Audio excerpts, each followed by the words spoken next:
watching UNO with Dr. Ambrish Saxena. Hello students, today is Monday 9th of December 2019. A 25-year-old veterinary doctor was raped and killed in Hyderabad on the intervening night on 27th and 28th of November.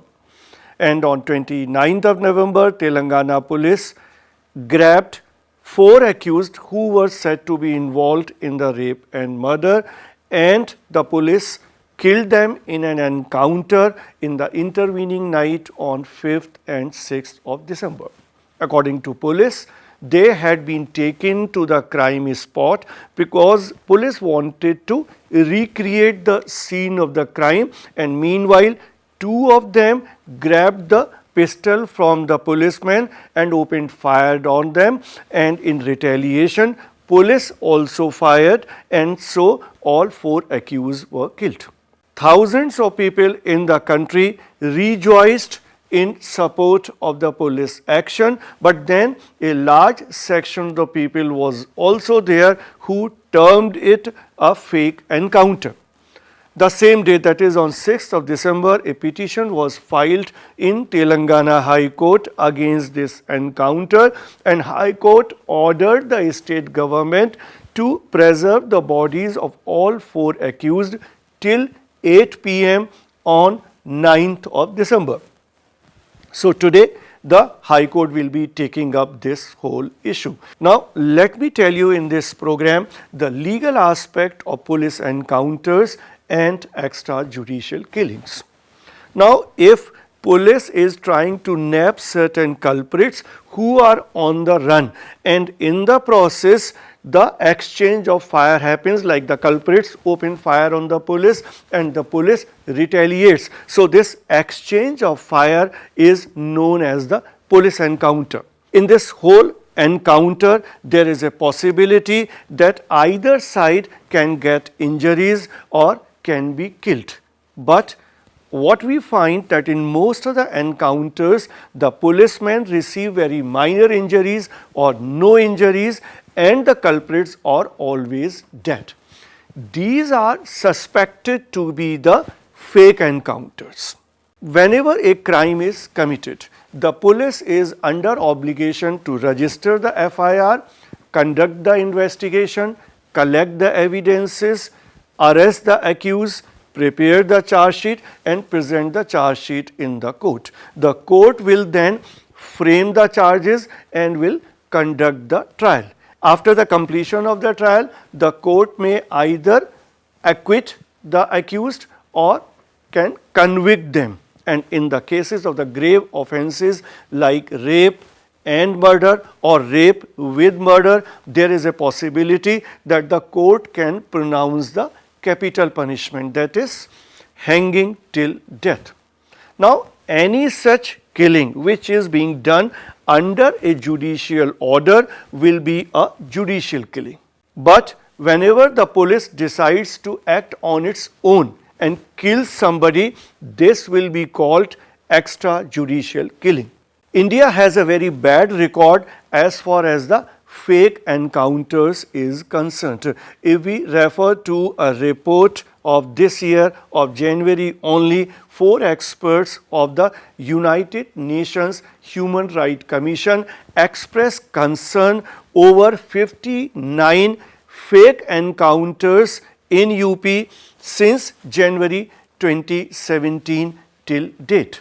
And as per a public interest litigation filed in the Supreme Court, there have been 1,528 extrajudicial killings in Manipur during 1980 and 2011.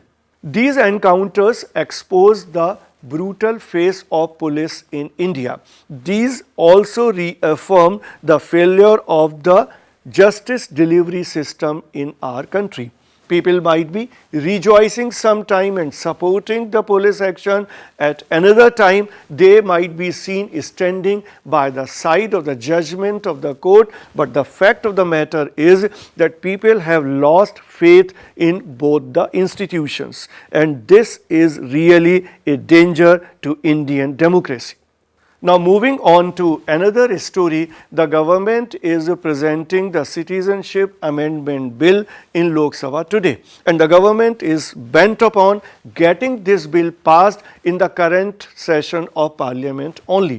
This is despite the fact that large scale protests are happening in the entire Northeast on this issue. Now, let us look into what this Citizenship Amendment Bill is. This bill acknowledges that all such refugees who have come from Bangladesh, Pakistan and Afghanistan to India, they are to be given the Indian citizenship. But then there is a provision that people belonging to Hindu religion or Sikhism or Buddhism, Jainism, Parsi and the Christianity, only they will be granted the citizenship. Muslims have not been included in this list. Why? The argument of the government is that it is only for those minorities which are being persecuted in our neighboring countries.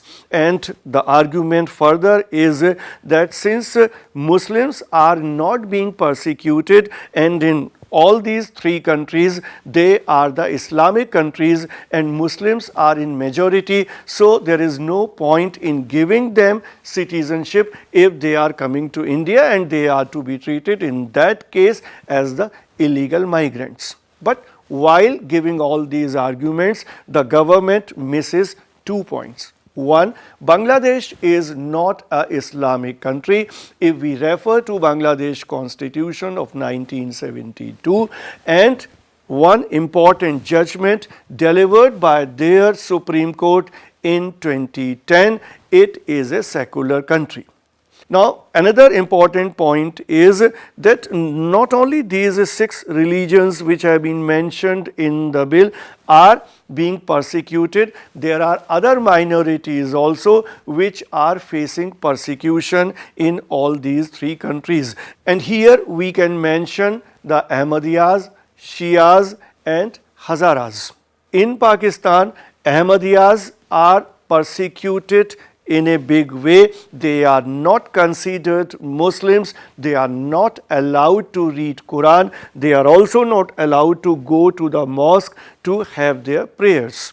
And when in 1984 the Pakistan's dictator General Zia-ul Haq banned Ahmadiyas, since that time more than 400 Ahmadiyas have been killed, and many Ahmadiyas have fled to Nepal, which is a Hindu majority country. Now, talking about Shias, Shias have 15 to 20% population in Pakistan, but still they are facing persecution. And ironically, the founder of Pakistan, Muhammad Ali Jinnah, was also a Shia. And if we look into the figures during 2001 and 2018, 5,000 Shias have been killed in Pakistan. Shias are being persecuted not only in Pakistan, but both Shias and Ahmadiyas are being persecuted in Bangladesh as well. And talking about the Hazaras of Afghanistan, and if you look into the population of Hazaras in Afghanistan, that used to be 67% of the country's population in 19th century, and today it is just 15% of Afghanistan's population. They are also not recognized as Muslims, and Taliban have always been targeting them. And during this Taliban rule, about 4,000 Hazaras were killed by Talibanis. They have fled away in large numbers to Pakistan and Iran, but there also they are facing the persecution, and recently thousands of them have fled to Sweden. And here I can also point out this, then there are more minorities in our neighboring countries which have not been included in the Citizenship Amendment Bill. For instance, the Tamil Hindus of Sri Lanka and Hindu Rohingyas of Myanmar. So let us hope that the government will act by some wisdom and will look into the objections which are being raised, will try to remove the anomalies from the bill and will try to make it more humane and rational. That is all in today's edition.